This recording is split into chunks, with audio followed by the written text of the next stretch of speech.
Continuando aqui, vamos comentar as dispensações primeiro. Olha o que essa linha diz, que depois que ele pecou, ele teve consciência. Mas eu apresentei para vocês aqui que ele já tinha consciência antes, né? É o mais viável entender, porque a inocência, o exemplo que eu dei lá da criança, você não castiga a criança, você repreende, você ensina, você não castiga, porque ela não sabia, né? Mas a partir do momento que ela sabe de uma coisa, aí requer juízo. Deus não vai dar juízo sem conhecimento. Então Deus sempre mostra, por isso que a Bíblia fala que o Espírito Santo convence do pecado, da justiça e do juízo. Porque ele mostra que o homem está em pecado, ele mostra a justiça de Deus. Se o homem não quiser a justiça, que é o perdão, vem o juízo. Então, só vem o juízo depois que a pessoa tem consciência do que é a verdade. Se a pessoa não tem consciência da verdade, como que ele vai ser julgado? Por isso que tem muitas formas, o evangelho não é só pregado pela igreja. Muitas formas de Deus converter. Nós vemos a história aí dos refugiados, né? Jesus aparecendo. Então nós tivemos um ensino lá de obreiros e o pastor trouxe que Jesus se apresentou lá para uns índios, para um dos caciques lá, dos chefes índios, no meio da mata, e depois ele levou as oferendas lá, não foi recebido, né? E daí o Senhor se revela a ele e ele prega para toda a aldeia.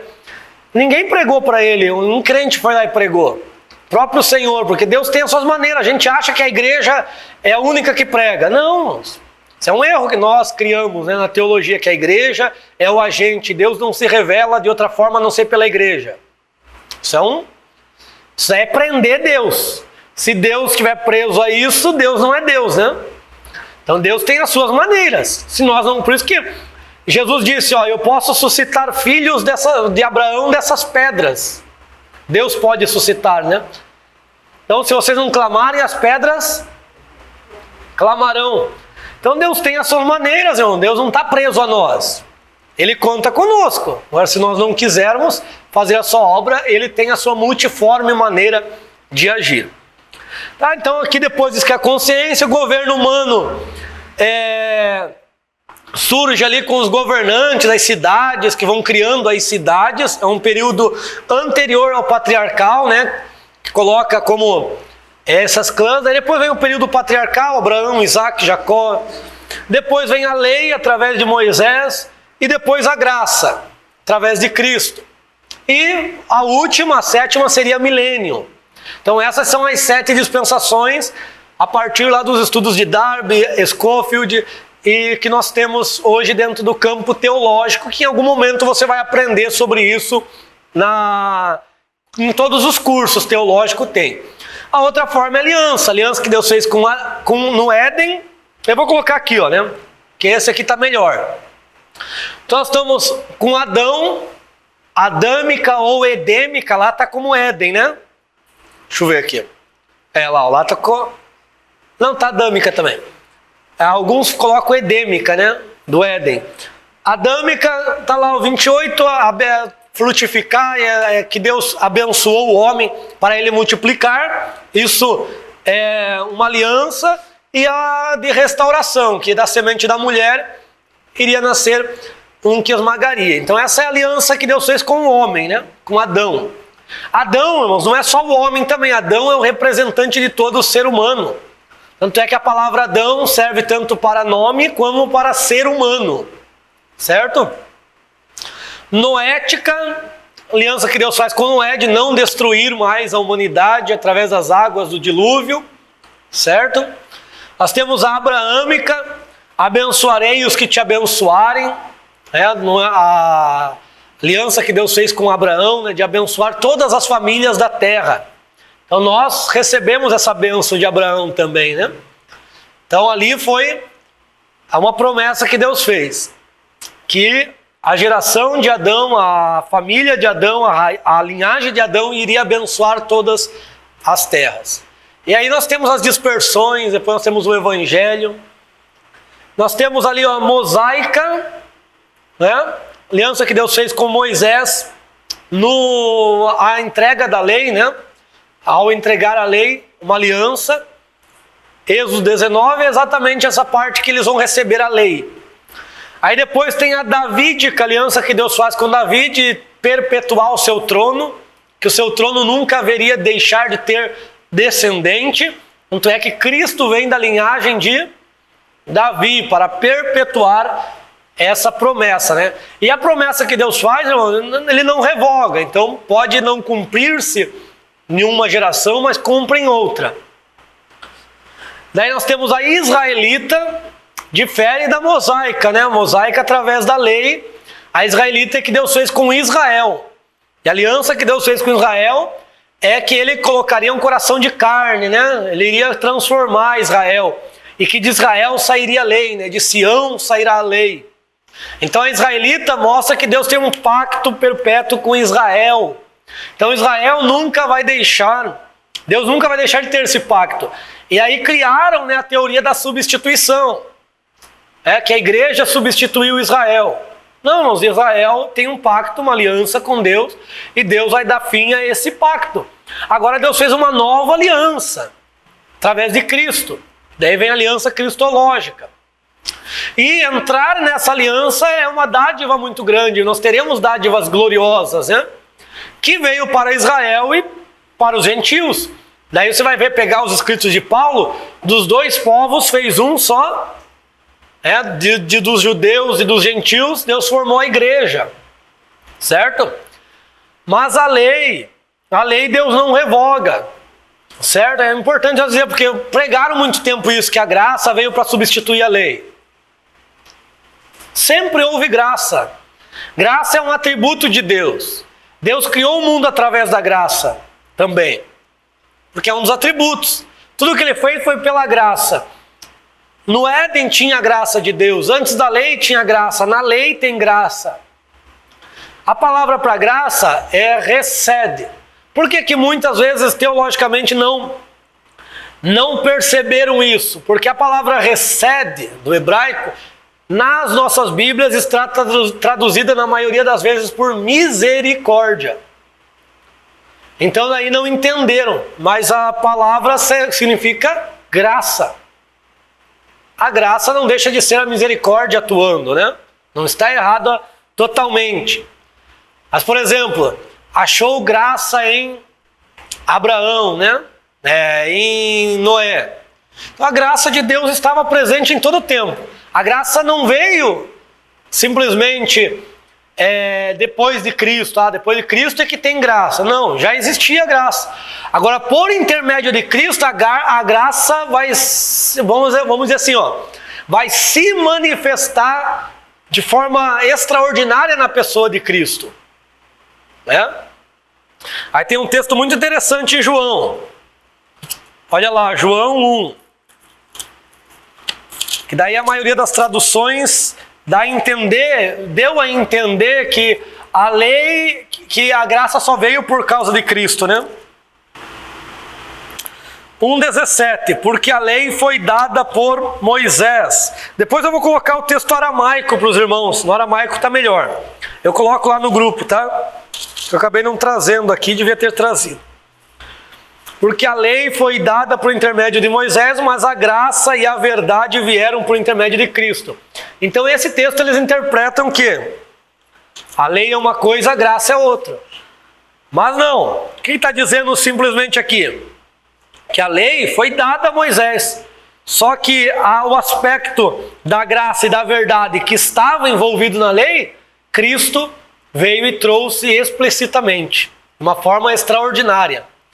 Então, por quê? Se nós entender que a graça foi trazida só por causa de Jesus, então não tinha graça antes. Vamos entender como eles entendem. Está dizendo que a verdade também veio atrás de Cristo, então não tinha verdade antes. Então a lei que Deus deu não era a verdade. Porque está dizendo, né? Se nós dualizar aqui, está dizendo que a lei por Moisés. Graça, que daí que eles dualizam isso, né? Lei e graça. A teologia geralmente é assim. Lei e graça. Mas tem mais um atributo aqui, né? Que é a verdade. Então, se a lei por Moisés, a graça por Cristo, vamos dualizar agora. Então, o texto diz que a verdade também veio por Cristo. Então quer dizer que na lei não tinha verdade. Quer dizer que naquele tempo não tinha verdade. Isso é um erro, não é um erro? Porque Deus... Isso não vai ser graça no tempo do Testamento. Adão e Eva tinham mortos. Exatamente. E a graça foi que teve a consequência, mas a graça teve. Geralmente essa teologia que coloca lei e graça já mostra Deus como um Deus no Antigo Testamento não misericordioso. Mas se nós lermos os Salmos, você vai ver que Deus é um Deus misericordioso. Se nós lermos a Bíblia direito, você vai ver que Deus é um Deus de misericórdia. Se você ler superficial, você vai achar vingança, justiça, mas Deus sempre apresentou a sua misericórdia, sua bondade. Certo? Então eu quero mostrar, daí no texto aramaico está até melhor aqui essa explicação. Certo? Então, sempre houve a graça de Deus. Só que chegou um tempo que esta graça se revelou de uma forma gloriosa. Tanto é que nós vamos ver os níveis de interpretação, você vai entender melhor o que eu estou falando aqui até. Missões no Novo Testamento. Para compreender o ministério de Jesus e sua prática missionária, é preciso entender o contexto histórico e geográfico da época. Ao todo, Jesus visitou 17 cidades e aldeias proclamando o reino. Contudo, sua missão não se resumiu a cruzar barreiras geográficas. Rompeu também barreiras sociais, pois ministrou a grupos outrora negligenciados. Então, muita gente estava à beira, né? Somente o judaísmo, ele trouxe um conceito. Você vai ver no judaísmo, vai haver o conceito de mérito. Então, nem todos tinham mérito para estudar a Torá. Para eles, estudar a Torá, estudar a lei, era ter mérito, tinha que ter mérito. Então, tinha muita gente que ficava à beira do caminho, né? Porque não, eles colocavam como essas pessoas não terem mérito. Então, começou a haver essas divisões.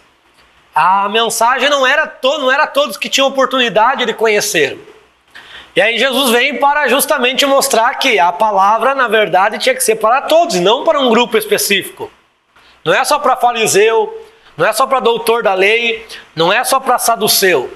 É para todos a mensagem. Jesus vem e rompe essas barreiras, né? Esses grupos que estavam à beira. A mulher samaritana aí que comentaram, né? Então por que ela sai e prega a mensagem? Porque os grupos samaritanos, eles eram negligenciados, eram deixados de lado, né? E a maioria tinha descendência, eram irmãos dos judeus, né? Só que estavam com aquela mistura de raças já. Muitas coisas aconteceram até chegar o capítulo 4 do Evangelho. Então nós temos aqui as mensagens missionárias nos Evangelhos. A fonte principal de informações sobre a vida e obra e sofrimento de Jesus são os 4 biografias, né? Muito importante, nós temos quantos evangelhos na Bíblia? 4? Alguém dá mais, outros dá menos? Quantos evangelhos há na Bíblia? Está ali 4, né? Porque é um termo que a gente usa, mas na verdade é um só evangelho, né? O evangelho é um só. Não existe mais. Paulo diz que se vier e pregar outro evangelho, seja anátema. Então esse mesmo evangelho foi apresentado a Abraão. Deus pregou a Abraão, está em Gálatas. Esse mesmo evangelho foi pregado a Moisés, certo? Está em Hebreus 3. Esse mesmo evangelho foi pregado a Davi, está em Hebreus 3. Não temos texto claro, mas esse evangelho foi pregado a Adão. Porque Adão vai mostrar para os seus filhos como se achegar a Deus. Por isso que alguém entende como se chegar a Deus e se achega a Deus corretamente, que é Abel, né? Certo? Então, e nós temos o evangelho na atualidade, que chamamos de evangelho da graça. Mas é o mesmo evangelho. É o evangelho e a mensagem da salvação, só que é apresentado de diversas formas. Certo? Então nós temos 4 biografias de Cristo, que vão comentar sobre esse evangelho nos seus aspectos. Olha lá, nós temos o evangelho segundo escreveu Mateus, apresenta Jesus como Salvador, do seu povo e como rei. O ápice da mensagem missionária de Cristo está em Mateus 28, 18 a 20. Ide por todas as nações, batizando, ensinando, a guardar tudo que eu tenho mandado. Importante nós notarmos a parte tipológica. O Evangelho de Mateus traz Jesus como rei. Depois eu vou dar os níveis de interpretação para vocês aqui. Rei. Aí nós temos a tipologia, que entra cores, entra a face dos querubins. O rei, a cor é roxa, né? Ou púrpura. A cor que vestia a realeza na época, porque era um material difícil de produzir, caríssimo. Era caro. Então tipificava os reis, a realeza. E o leão, né? Na face do querubim é o leão, que é o rei. O Evangelho de Marcos apresenta Jesus como servo. A mensagem missionária, 16, 15, ide, pregai o Evangelho a toda criatura. Então, servo, na tipologia lá das cores, é o vermelho, carmesim, que tipifica o derramamento de sangue, né? E o boi na face dos querubins, que é o boi é o servo, é o trabalhador e é aquele que era levado a sacrifício também. Nós temos Lucas, fornece ampla base para a obra missionária por meio do modelo do ministério de Jesus. Texto missionário 24:44, né? Quando Jesus está falando com os discípulos, ele abriu o entendimento dos discípulos para entender toda a lei, profetas e os salmos. Certo? Na tipologia, a cor é o linho branco, né, que tipifica o homem. Que Jesus é apresentado como homem perfeito. Em Mateus como rei, Marcos como servo e Lucas como homem perfeito. E na face dos querubins é a própria face de homem, né? Que está lá no querubim. O quarto ali é o Evangelho de João, descreve várias peregrinações de Jesus, da Galiléia a Jerusalém, decorrência das várias festividades que costumava atender com seus discípulos. O ápice missionário aqui mostra, vamos dizer, não está aqui, mas eu vou acrescentar, é a mensagem pessoal. Você vai ver que o Evangelho de João é o Evangelho que traz os sermões pessoais. É Jesus com a samaritana, Jesus com Nicodemos, Jesus com a mulher adúltera, né, acusada de adultério. Então, mensagens pessoais, que são as maiores mensagens de Cristo, né? Porque o Evangelho não se prega só para as massas, se prega também para o amigo ali que você está convivendo, você vai conversando, falando do Evangelho para ele. Tá certo? Na tipologia é o azul celeste das cores, é o azul celeste. Por quê? Esse azul celeste era um material difícil de acessar também. E acrescentava uma cor mais ao púrpura, né? E o que é superior a rei? Que todo rei queria ser na antiguidade.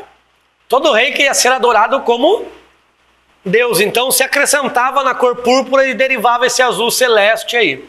Então o que está acima do rei é Deus, é divindade. Representa Deus. Essa cor azul vai estar muito presente no tabernáculo também. Você vai ver muito ela no tabernáculo. Na face dos animais é a águia, né? Que Deus, o próprio Deus tipifica-se como a águia. Por isso que ele vai trabalhar o João vai trabalhar Jesus como filho de Deus, aspecto da divindade, animal a águia. O próprio Deus diz, eu quis fazer como a águia faz com seus filhotes, né? Guiando o povo no deserto. Certo? Aí tem os níveis, que é interessante. Isso aqui, irmãos, aqui na nossa teologia você não vai encontrar. Só vai encontrar no curso aqui. É na cultura judaica. Isso aqui, ó, a cultura judaica, a hermenêutica, vamos dizer, a hermenêutica nossa segue uma hermenêutica grega. Até a palavra hermenêutica vem do grego, né? Hermenêutica. Mas a interpretação judaica é diferente. Ela segue o Pardes. Pardes é o acrônimo da palavra Peshat, Remes, Drash, Sod. Pardes significa, aqui ó, você vai ver aqui ó, né, o P, o Resh, o o Dalet e o Samer ali, né? Acho que termina com o Samer. Pardes. Vai formar essa palavra. Pardes significa paraíso. Paraíso. Pardes, paraíso. Há um paraíso, né, que nos aguarda. No hebraico, essa palavra para paraíso é Pardes. Tá? Pardes era aquele lugar que o rei fazia, onde ele plantava aquele bosque. Geralmente na frente do palácio tinha um bosque, né, com vários frutos, né, vários... muito bonito, né? E é o que a Bíblia fala, né? Que há um paraíso no céu, né?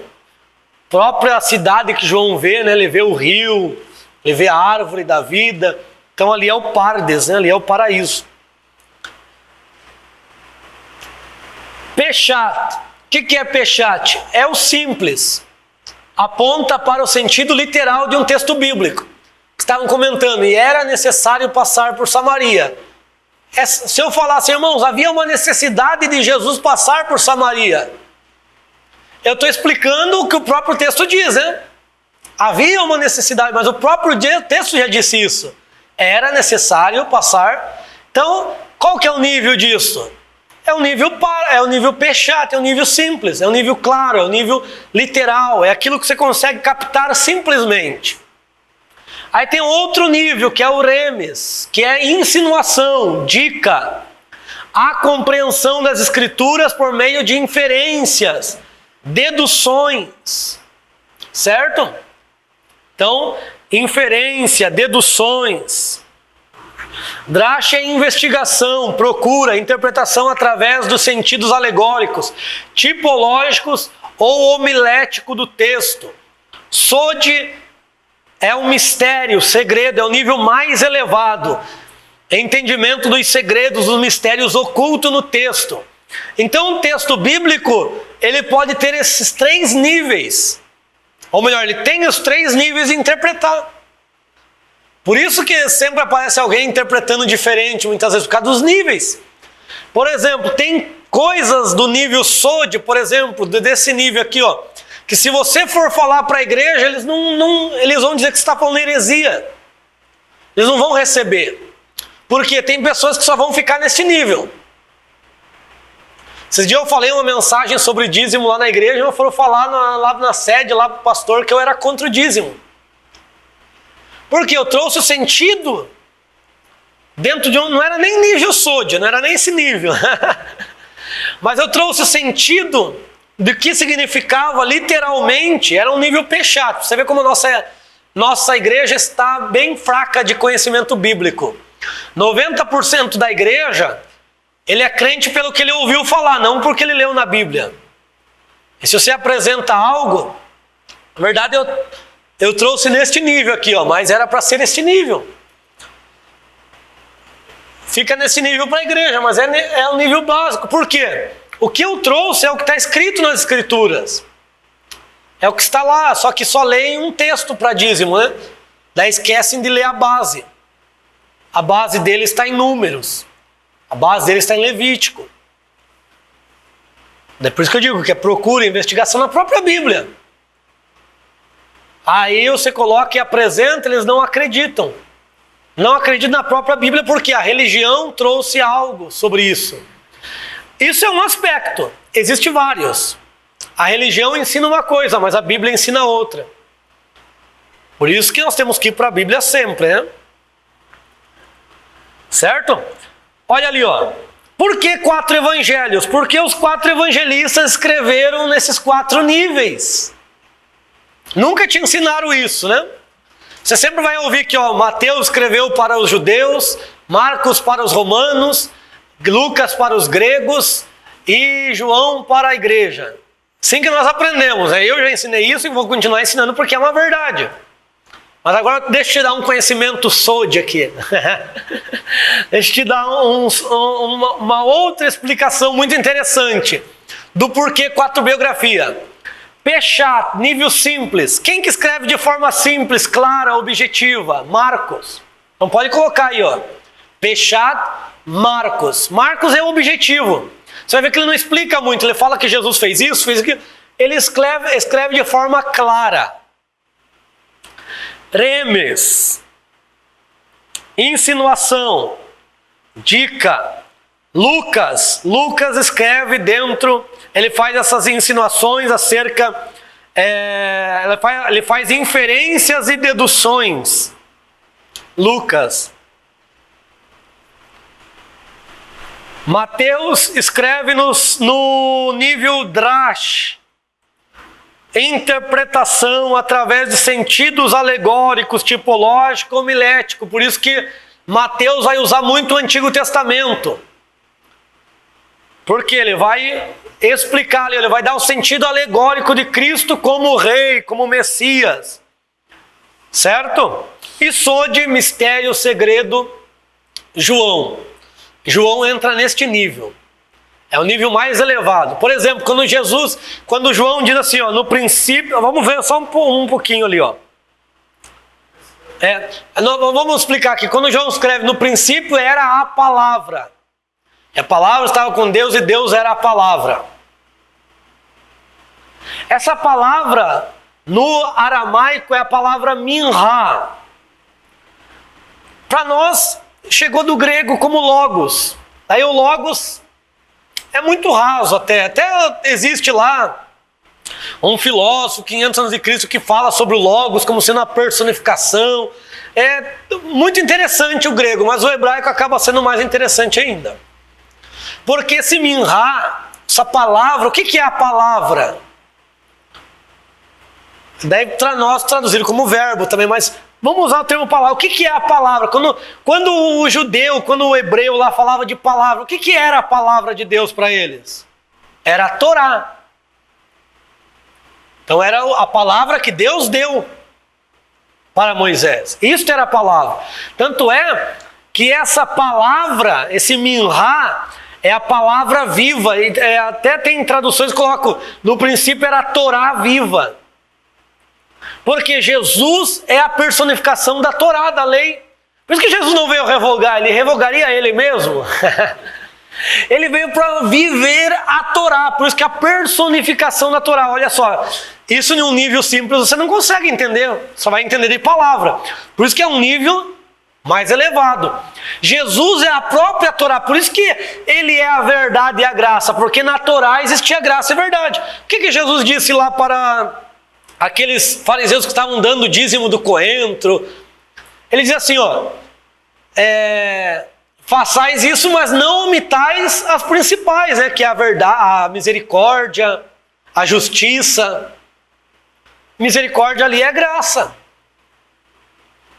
Certo? Então Jesus é a palavra viva, e vai dizer que essa palavra, a Torá, ela se encarnou.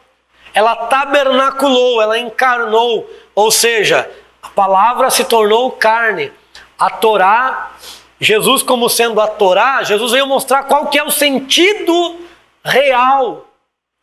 Isso nos escritos judaicos existia vários Talmud dizendo isso, que a palavra viria, que quando o Messias viria, ele iria explicar o sentido real da Torá. Por isso que você vai ver em Mateus lá, ouviste que os antigos disse, eu porém vos digo. Jesus dá o significado real, o sentido real. Quando ele diz que Jesus é a luz do mundo, ele está usando esse nível. Porque o que é luz? Luz era a própria palavra também. O que diz os Salmos? Luz para o meu caminho, lâmpada para os meus pés, né? Não é assim? É a tua palavra. Tem outros salmos que complementam isso. Então, quando diz que é luz do mundo, ele é o conhecimento verdadeiro da palavra. Ele veio para dar o conhecimento real. E o conhecimento real só vem pela palavra. E a luz verdadeira só vem pela palavra. João, ele escreve para os essênios. Essênios era um grupo que vivia no deserto. Eles eram judeus, mas eles saíram do sistema. Eles achavam que o sistema do sacerdócio estava corrompido. Os sacerdotes estavam corrompidos e se afastaram para viver uma vida mais santa. Eles tinham esse conceito. Bem provável que João Batista ele se juntou e viveu no deserto, aprendeu com os essênios. E esse grupo gostava dos mistérios, eles pesquisavam mistério, eles gostavam disso, né? Os escritos que nós temos do Mar Morto eram escritos dos essênios. Eram escritos desse grupo. Esse grupo gostava de... eles eram dados praticamente ao ascetismo, né? Minimizar os prazeres da carne, maximizar a espiritualidade, né? Então era um grupo que primava mais viver em comunidade de homens. Não existia muita mulheres, até porque viver no deserto não era fácil. Então era um grupo que surgiu, mas não teve muita duração, né? Não deixou descendência. Porque eles valorizavam o estudo. Quase que um monastério dos orientais, vamos dizer assim, né? Eles se dedicavam a estudar, a pesquisar os mistérios. E por isso que João escreve nesse sentido, né? Explicando esses mistérios para aquele grupo. Então é uma forma de interpretar também, né? Nós temos a nossa tradicional, que eu já comentei, Mateus para os judeus, Marcos para os romanos, Lucas para os gregos e João para a igreja. E tem esse tipo de interpretação também, que é do mundo da cultura judaica. Missão na igreja primitiva, o livro de Apóstolos é o livro mais missionário que nós temos, mostrando essas missões da igreja. Jesus dá a base, né? Jerusalém, Judéia, Samaria e os confins da terra. Os acontecimentos de Atos, eles têm um período de 30 anos, desde a ascensão de Cristo até a morte de Paulo. Ele não é um livro inacabado, não tem um encerramento, só vai mostrar Paulo indo para Roma, e não é uma conclusão ali, não há uma conclusão, até porque a história da igreja continua, certo? Até hoje estamos vivendo a história da igreja, né? Os acontecimentos escritos 30 anos, ano 30 a 62, e tem como principal ministério de Pedro e Paulo. Até o capítulo 12, o lugar principal era Jerusalém, a pessoa principal era Pedro, né? Do capítulo 13 em diante, o lugar principal ali, né, que é a base, é Antioquia, e Paulo será o que mais vai aparecer, certo? A grande comissão, o termo é usado para descrever o mandamento de Jesus, tanto em Mateus, Marcos, Lucas e João, e Atos também, né? A missão, ela envolve ela é muito ampla, né? Ela pode ser uma missão local, nacional ou transcultural. Então, missão local é na cidade.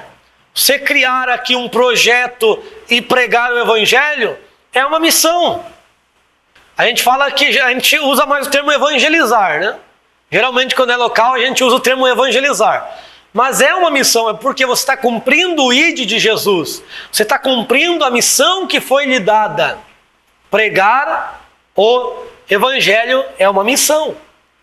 Então, local é aqui, é no teu vizinho, é no teu bairro, é no teu balneário, é no teu município, na tua cidade. Pregar o evangelho. Nacional são as grandes conferências, né? A nível nacional, missão que vai... Mas mesmo nacional pode ser transcultural, dependendo nós temos essa característica.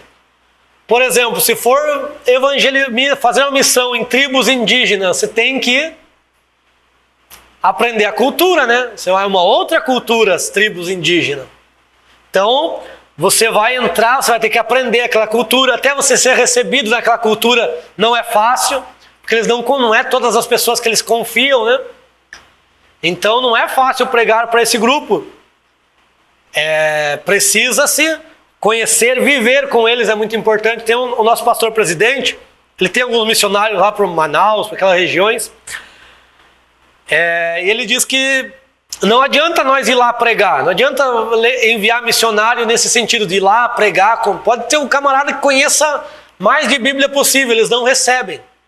Eles só aceitam a mensagem que é pregada pelos missionários que vivem com eles. Então daí o pastor estava querendo criar um estudo, um seminário para aprimorar o conhecimento dos missionários que estão vivendo entre eles. Porque a eles ouvem. Por causa dessa questão de cultura, porque o povo que está lá, que está fazendo missão, está vivendo com eles. E eles valorizam isso, né? Está vivendo o dia a dia. Não é alguém que chega, só prega e vai embora. E a nossa cultura já é totalmente diferente, né? Nós não valorizamos nossos pregadores que vivem na nossa igreja, né? Só valorizamos de fora, né? Quando é um dos nossos pregando, a gente nem glória a Deus dá, né? Agora vem um de fora, saímos até rouco da igreja, né? Sem contar que vem de fora para levar. Se nós aprendêssemos com eles, nós seríamos diferentes. Nós daríamos mais valores aos de casa, né? Porque está vivendo o dia a dia, espiritualmente falando, do que os que vêm de fora. Porque de fora é fácil vir pregar uma mensagem.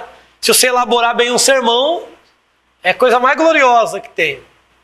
Agora viver é difícil, né? Então transcultural, culturas, né? Você vai ter que aprender a cultura, ter que aprender a língua. Olha lá como que você vai ter que fazer missões, como as maneiras e os desafios no mundo missionário. Você pode orar, você pode contribuir ou pode ir ao trabalho. Tem gente que não tem o dom de ir, mas ele pode orar. Tem gente que não tem o dom. Por quê? Para você ter esse dom de liberalidade, você tem que ter para si. Não é todos que têm. No nosso mundo que nós vivemos hoje aqui, né? Nossa cultura, nosso país, é escasso, é tudo difícil. Não é poucos que têm bastante.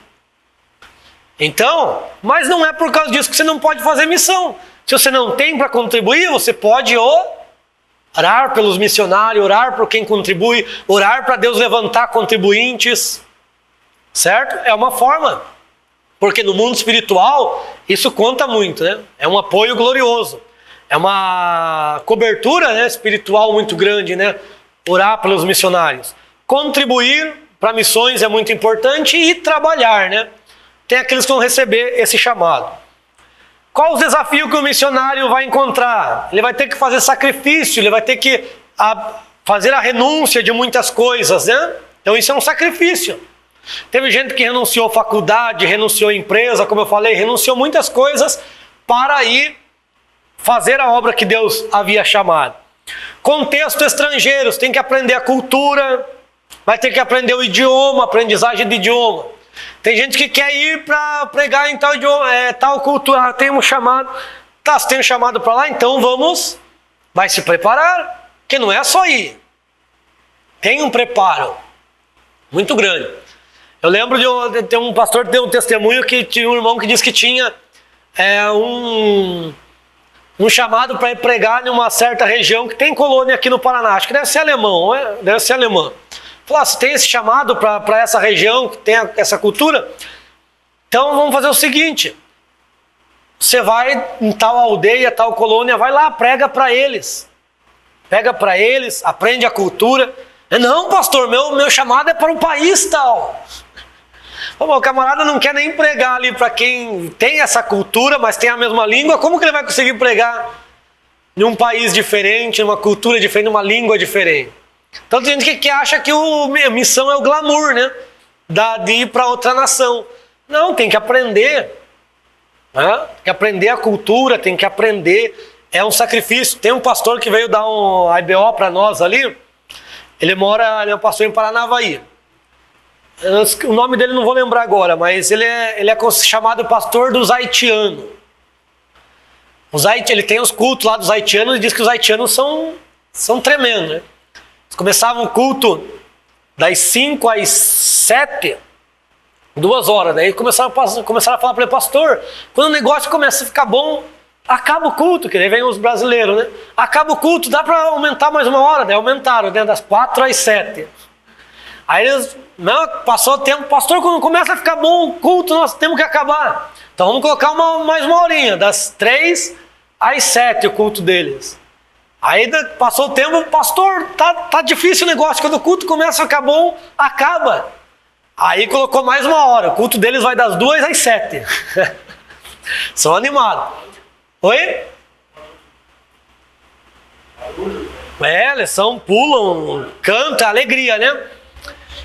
E eles falam o francês e o crioulo, né? Falam o francês e o crioulo, então tem que aprender. Aí o pastor está dando testemunho que Deus me falou para Deus mandou ele, falou, vai lá para o centro. Falou, mas ir para o centro agora? Vai lá para ele, ficou. Aí Deus mandou ele ir para tal rua, ele foi. Quando ele chegou lá, tinha um haitiano. Aí ele começou a conversar, né? Francês, aí crioulo, daí ele conquistou já aquele camarada, né? Pô, você fala francês, fala crioulo. Falei, ele conversando lá, falou, Deus mandou para eu vir para cá, para Paranavaí, porque ia ter um pastor que ia cuidar de mim. Aí ele, qual que é o nome do pastor? Deus falou, tem o nome do pastor, né? O pastor falando de tal, ele falou, prazer, sou eu. Sabe que coisa linda, né? Que Deus faz. Então, tem que aprender a cultura, se não aprender a cultura, idioma, não tem como. Às vezes até, olha lá, ele é o pastor dos haitianos no Brasil. Olha só, às vezes não é ir para outro país. Às vezes no próprio país Deus faz. Então é muito interessante isso, né? Choque de visão, mundo espiritual. Olha aqui, ó, interessante aqui, ó, as ondas missionárias, né? As épocas. Nós temos primeira onda com William Carey. William Carey, considerado o pai do movimento missionário, né? 1792. Alcançou as regiões costeiras do mundo. Depois a segunda onda veio com Hudson Taylor. Hudson Taylor é o claro exemplo de transculturar. Europeu, aí ele vai para a China, o missionário da China. Até tem um filme no YouTube dele, se você colocar lá, você pode assistir. Aí depois de um tempo, ele pregava, ninguém recebia a mensagem dele. Aí Deus deu uma estratégia para ele: se vestir e viver igual o povo daquela época. E naquela época eles vestiam aqueles mantos laranja, né? Aquelas roupas compridas, e eles eram carecas, né? E tinham uma trança comprida. Aí quando os europeus chegaram lá, mas o irmão desviou. O irmão desviou, né? Aí eles, através de conversar, de entender, perceberam que ele só começou a ter resultado quando ele transculturou, quando ele mudou a sua cultura. Então não adianta a gente ir assembleiano, batista, quadrangular, ir com essa cultura da igreja. Você tem que aprender a cultura deles e viver na cultura deles. Aí o que o evangelho vai fazer? O evangelho vai mudar aqueles aspectos negativos da cultura. Porque as culturas têm os aspectos negativo e positivo, né? Os dois aspectos. Para o antropólogo, nenhum vai ser melhor do que o outro. Superior e inferior. Mas dentro do evangelho existem coisas negativas. Dentro de uma cultura. Por exemplo, né, culturas que matam bebês que são deficientes. Né? Culturas que se alimentam de pessoas. Né? Culturas que primam a guerra. Então o evangelho vai mudar essa cultura. O cristianismo, ele vai querer guerra. Né? Nós temos que sempre entender, o cristianismo é uma coisa, o evangelho é outra. O cristianismo fez muita guerra, matou muita gente. Até o evangelicalismo. Por que a gente fala de reforma protestante? A reforma é uma coisa, a protestante é outra. Só que a gente fala como tudo uma coisa. Né? Por que protestante? Porque os evangélicos, vamos usar esse termo, evangélicos, que não aceitavam a mensagem dos outros evangélicos, foram expulsos da cidade. Aí, esse grupo que não aceitava, foram para as ruas protestar, que era justamente o calvinismo, né? O calvinismo expulsou do país aqueles que não eram adeptos do calvinismo. Aí foram para as ruas protestar. Não, nós também cremos na mesma coisa que vocês creem, mesmo evangelho. Por que nós estamos sendo expulsos daqui? Aí por isso que surgiu o termo protestantes. Tá?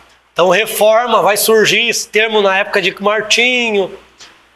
Na verdade, isso são tudo parâmetros. Tá? A reforma já existia pensadores antes, mas são parâmetros. Né?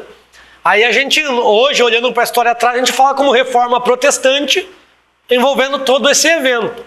Mas se você estudar mais minuciosamente, você vai ver que protestante não tem nada a ver com Lutero. Tem muito a ver dentro já da igreja reformada. Tá? Professor, olhando a história que você contou ali do missionário lá que existiu, nós temos também pegar com São Paulo, né? O São Paulo, quando ele chegou na Galácia ali, na aldeia da Galácia, ele chegou lá. Alguns teólogos falam que ele estava com uma doença na carne, né? Estava doente e chegou naquela aldeia para descansar. Ele começou a fazer amizade ali e ganhou todo mundo para Jesus ali. Tanto é que depois ele pega e escreve uma carta para Gálatas, né? Chegou lá os judeus, né?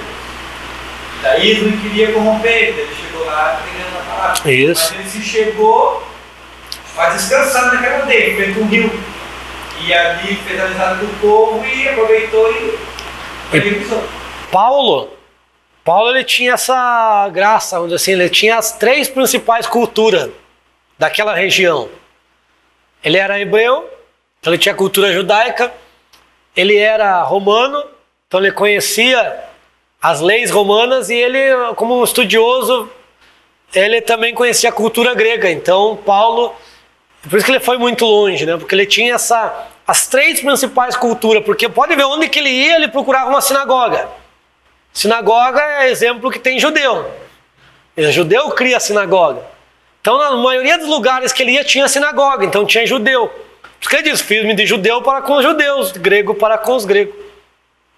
Aí os crentes acrescentaram com o tempo e fiz de tolo para os tolos, né? Não existe. Paulo nunca foi tolo. Criaram, você acha que já ouviu, né? Alguém já ouviu. Você fiz-me de tolo para com os tolos. Não existe, né?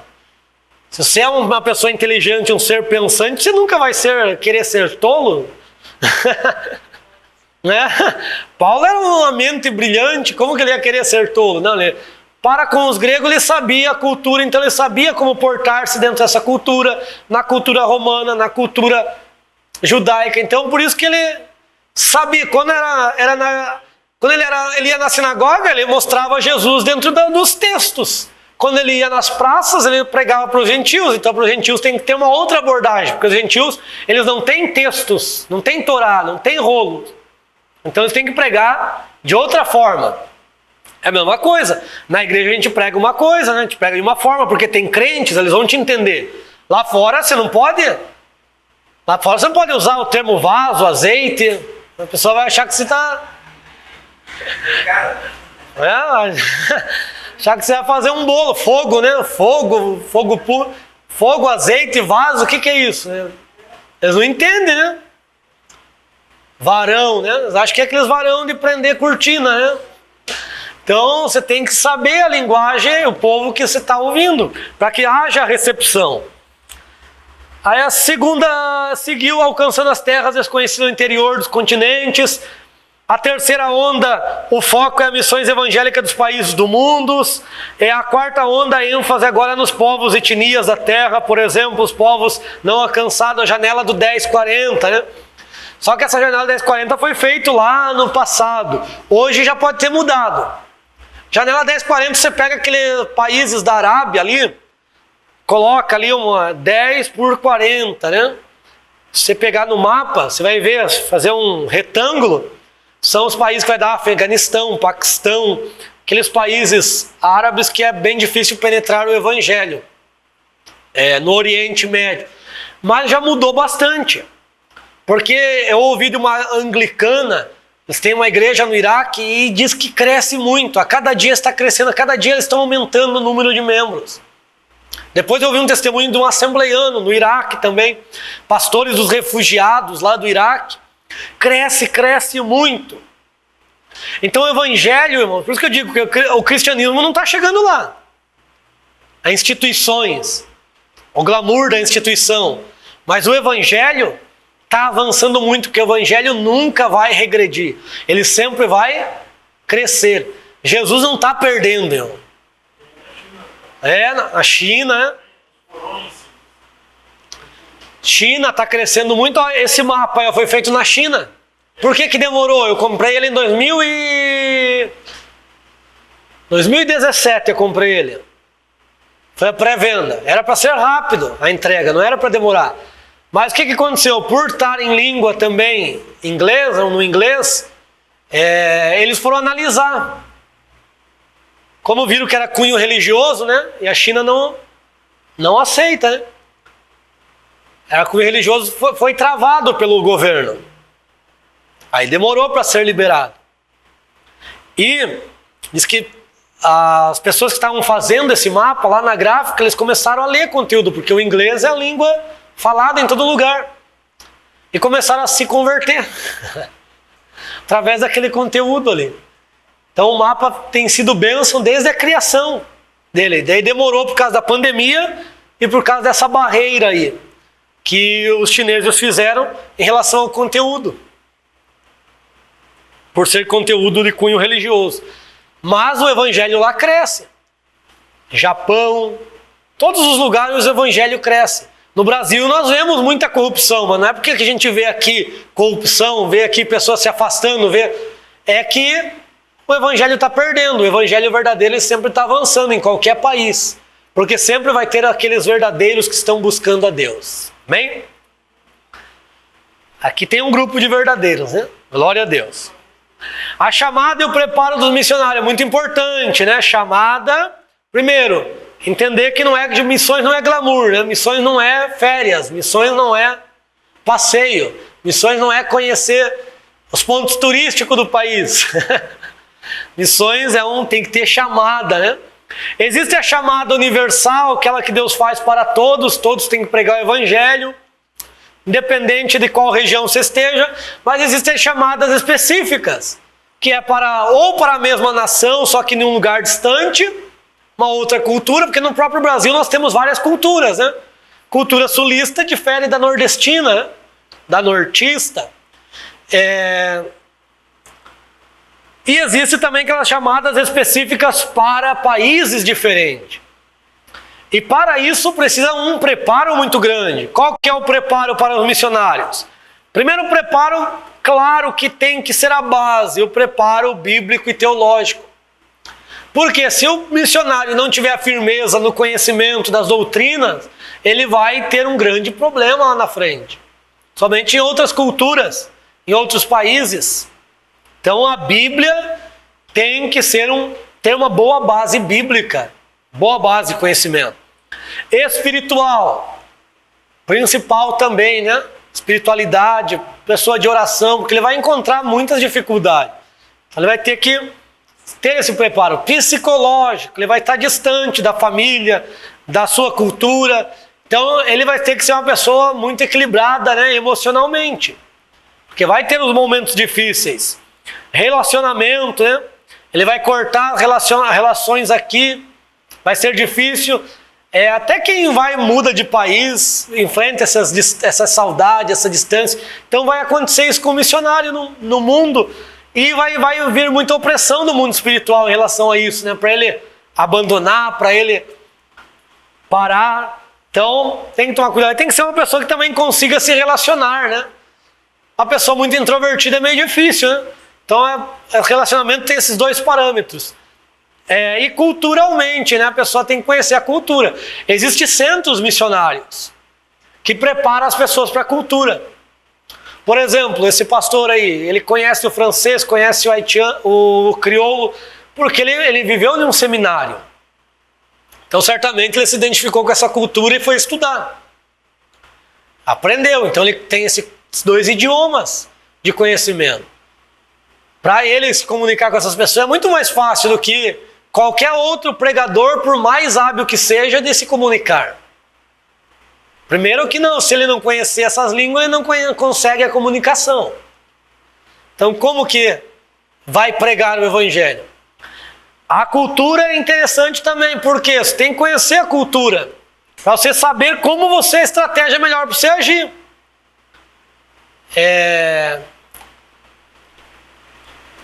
Tem um livro que é o Totem da Paz, né?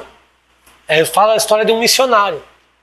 Ele diz que ele pregava Jesus e Jesus mostrava o perdão, a graça, quase é difícil aceitar. Quando ele falou de Judas e da traição, as pessoas prestaram atenção, porque era uma aldeia que valorizava a traição. Quem conseguia trair, armar a melhor traição e destituir o rei, o chefe, né? Não é rei, né? O chefe era aquele que vencia. Então existiam muitas rixas assim, né? Muitas parentes que mataram outros nessas emboscadas. Então quando ele falou de Judas, as pessoas queriam... foi bem aceito, porque Judas traiu Jesus. Então ele teve que ter estratégia para poder mudar essa cultura, né, de traição. Aí tem esse livro que ele conta esse testemunho de como que ele ganhou essas pessoas nesta aldeia. Outro que eu ia comentar, David Livingstone. A África, lá na 1700, né, nesse período, eles achavam que a África era só a parte norte que era habitada ali, Egito, aquela região. Eles achavam que a parte para dentro, lá mais a fundo, mais dentro do país, era deserto. Que aquela região já tem muito deserto, né? Então eles acharam que era deserto. E David Livingstone foi um grande desbravador. Ele conheceu muitas aldeias, ele entrou e desbravou a África. Desbravou a África. Tanto é que ele é muito bem conceituado tanto na África quanto na Europa. Ele era europeu, foi para a África. Então foi um grande missionário dos africanos. E ele disse, né, esse povo que hoje jaz nas trevas, um dia terá mais luz que nós. Se você comparar hoje a África com a Europa, a África tem muito mais convertidos do que a Europa, né? A África tem muito mais a glória de Deus, vamos dizer assim, né? A Europa, as igrejas brasileiras, as igrejas que mais crescem lá.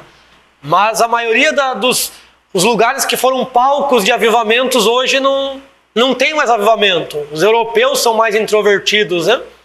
E os africanos, seja com certeza, os africanos antes que recebiam um missionário, agora estão enviando um missionário. Então, já veio vários africanos missionários para cá pregar o evangelho. Olha só, o brasileiro que enviou muito, agora está precisando da pregação do africano para se converter.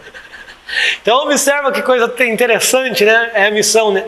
Para os Estados Unidos também, muitas missões, Estados Unidos para a África, missionários africanos pregando nos Estados Unidos. Então observa que é muito importante a disciplina de missiologia, porque a gente passa a entender. É muito amplo, se nós fôssemos detalhar, dá para você estudar aí esses personagens de forma mais ampla, né? Temos aí vários filmes no YouTube mostrando a história dele. Tem Hudson Taylor, tem o filme do John Wesley, né? Então tem vários filmes que dá uma clareza melhor, mas tem conteúdos também, né? Você pega aquele livro que é um livro muito antigo, mas muito bom também, Os Heróis da Fé, né? Conta 22 personalidades ali. Boa parte eram missionários. Então ali você vê algumas bases de uns testemunhos muito interessantes para nós. E qual que é o nosso objetivo? Qual que é a nossa missão? Orar, contribuir e quem tiver a chamada específica, ir. Quem não tiver a chamada específica de ir para algum lugar, você pode fazer a missão local, na tua cidade, pregar o evangelho. Mas todos nós podemos e devemos fazer missões, certo? Então essa é a nossa aula, terminamos por aqui. Deus abençoe a todos.